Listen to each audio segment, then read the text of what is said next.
got your oils? Here we go. We're gonna go through peppermint.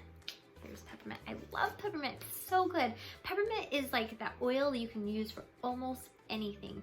So peppermint, this is how I like to use it. There's hundreds of ways I like to use peppermint, but I'm gonna give you a few. It's gonna be really hard.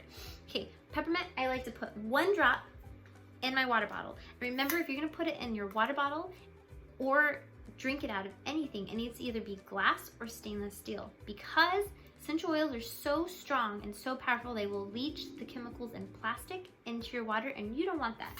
Okay, so that's one way I like to use peppermint. The other way I like to use peppermint is just put 1 drop in my mouth. Let's say if I feel like I'm getting tired and just kind of sluggish, it'll wake me up.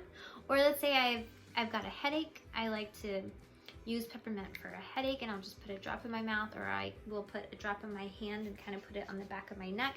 Be careful to keep it away from your eyes. I've gotten peppermint in my eyes so many times. And don't worry, you guys, you're not gonna get hurt from having peppermint in your eyes. It'll just burn for a little bit and be really cold.